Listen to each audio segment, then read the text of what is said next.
नमस्कार दर्शक बंधु आज दिन जाक खबर उपर नजर पकेबा भिडियोटी को शेष पर्यंत देखंतु किछि समय मध्य जानिपारे आज दिन संपूर्ण खबर ता पूर्व चैनल नुआ थिले सब्सक्राइब करी पाखर थिबा बेल आइकन को ऑन करी रखंतु एपरि प्रत्येक दिन लेटेस्ट न्यूज सर्वप्रथमे पाइबा पई।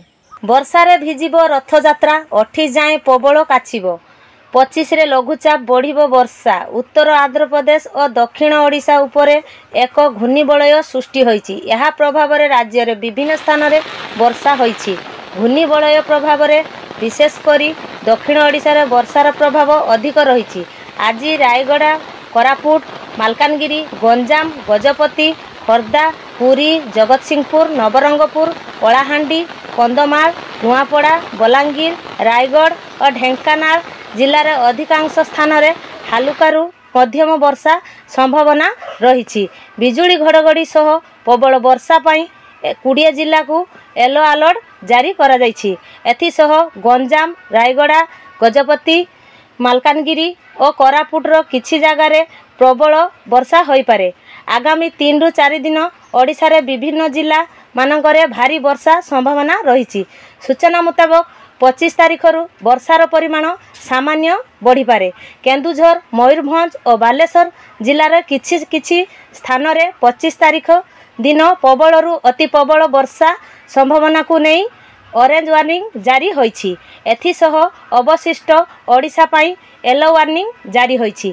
26 तारीख दिन मध्य केन्दुझर मयूरभंज ढेंकानाल और जाजपुर जिला पाई ऑरेंज वार्निंग जारी होईछि। एही भली भाबे राज्य रे 28 तारीख जाए वर्षा जारी रहिबो।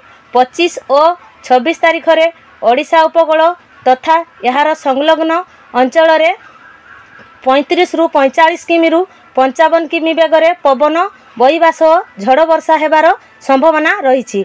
एथिसह समुद्र अशांत हेबार संभावना रही। परवर्ती खबर कोटी कोटी ग्राहकों पाई खुशी सह आश्वस्ति आनिला जियो वर्षक पाई आनिला सबुठारु सस्ता प्लान।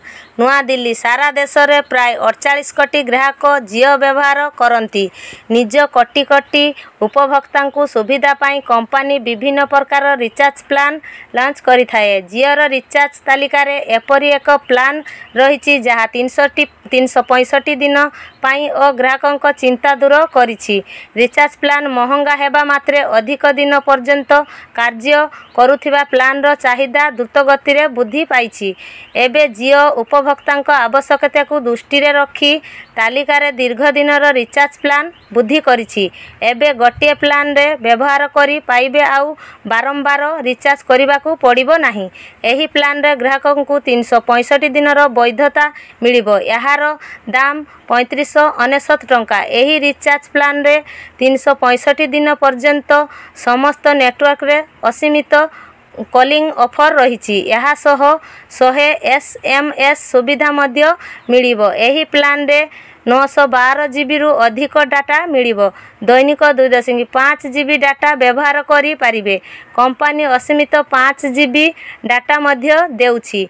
रियलसन जियो एही योजना रे कोटी कोटी उपभोक्ता को किछि अतिरिक्त लाभ मध्य देउछि। एही योजना रे आपण को 90 दिन पाई जियो हॉटस्टार रो मागणा सब्सक्रिप्शन दिया जाउछि। यह व्यतीत कंपनी टीवी चैनल पाई जियो टीवी रो मागणा सब्सक्रिप्शन मध्य देउछि। एही योजना रे ग्राहक माननकु 50 GB जियो एयर क्लाउडर मागणा सब्सक्रिप्शन मध्य मिलिबो। परवर्ती खबर नीतीशों को भत्ता देव कि भोट इलेक्शन पूर्व मास्टर स्ट्रोक। बिहार रे एबे राजनीतिर पाणीपाग बहुछि। आगो को बिहार विधानसभा निर्वाचन हेबाकु थिबारु एहा पूर्वरु सते जेमिति भोट को मनैबारे लागि पड़िछंती सबु दलर नेता। एही क्रम रे मुख्यमंत्री नीतीश कुमार निज सत्तार सीट बंचैबाकु खेलिछंती पेंशन कार्ड। बिहार रे सामाजिक सुरक्षा पेंशन राशि को 2.5 गुण ବୁଦ୍ଧି କରି ଭୋଟ ହାତେଇବାକୁ ଚେଷ୍ଟା କରିଛନ୍ତି ନିତେଶ। ତେବେ ନିତେଶ ବିହାରରେ ପେନ୍ସନ୍ ଟଙ୍କା ବଢ଼େଇବା ପରେ ଏହାକୁ ନେଇ ଶ୍ରେୟ ରାଜନୀତି ମଧ୍ୟ ଆରମ୍ଭ ହୋଇଛି। ତେଜସ୍ୱୀ ଯାଦବ ଏବଂ ପ୍ରଶାନ୍ତ କିଶୋର ଏହି ପେନ୍ସନ୍ ଟଙ୍କା ବୃଦ୍ଧି ତାଙ୍କ ପାଇଁ ହୋଇଛି ବୋଲି କହିବା ଆରମ୍ଭ କରିଛନ୍ତି। ତାଙ୍କରି ଚାପରେ ଆସି ନିତେଶ ଏପରି କହିଛନ୍ତି ବୋଲି ଦୁଇ ନେତା କହିବା ଆରମ୍ଭ କରିଛନ୍ତି। ହେଲେ ଏତେ ସବୁ ଭିତରେ କିନ୍ତୁ ନିତେଶଙ୍କ ଏ ପେନ୍ସନ୍ ଫର୍ମୁଲା ତାଙ୍କୁ ନିର୍ବାଚନରେ କେତେ ଫାଇଦା ଦେଉଛି ତାଙ୍କୁ ନେଇ ଆରମ୍ଭ ହୋଇଛି ଭିନ୍ନ ଏକ ଚର୍ଚ୍ଚା।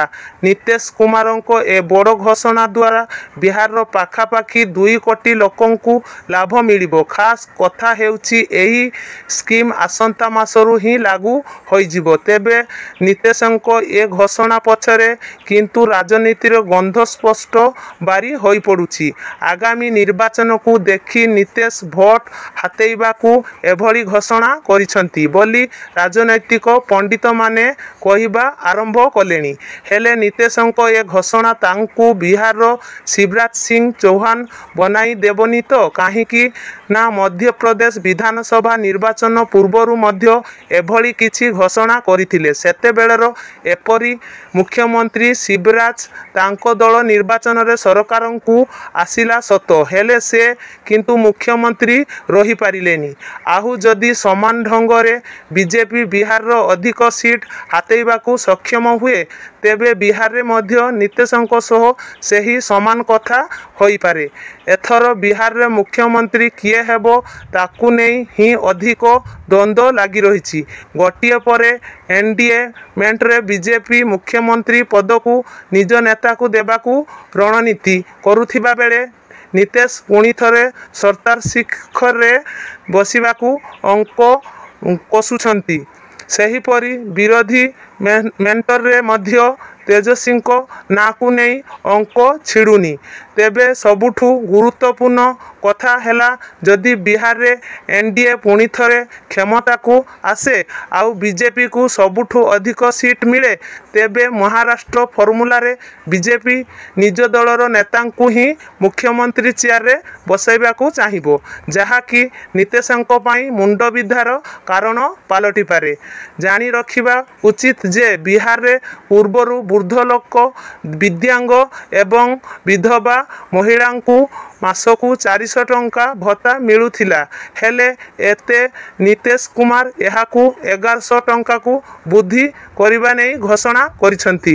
ଆସନ୍ତା ଜୁଲାଇ ମାସରୁ ଏହି ଲାଗୁ ହୋଇଯିବ। ଏହା ଫଳରେ ବିହାରରେ 1,09,69,255 ଜଣ ହିତାଧିକାରୀ ଲାଭବାନ ହେବେ। ତେବେ ନିତେଶଙ୍କ ଏହି ଘୋଷଣା ଦ୍ୱାରା ବିହାରର ଗୋଟିଏ ବର୍ଗର ଭୋଟ ତାଙ୍କ ଦଳ ସପକ୍ଷରେ ଯାଇପାରେ। ଖାସ୍ କରି ବୟସ୍କ ଭୋଟରଙ୍କ ମନ କିଣିବାକୁ ଏହି ଘୋଷଣା କରାଯାଇଥିବା ଚର୍ଚ୍ଚା ହେଉଛି। ହେଲେ ନିତେଶଙ୍କ ଏହି ଘୋଷଣା ଭୋଟରେ କେତେ ବଦଳୁଛି ତାହା ଦେଖିବାକୁ ବାକି ରହିଲା। ଆମ ଚ୍ୟାନେଲରେ ନୂଆ ଥିଲେ ଲାଇକ୍, ସେୟାର, ସବସ୍କ୍ରାଇବ୍ କରିବେ।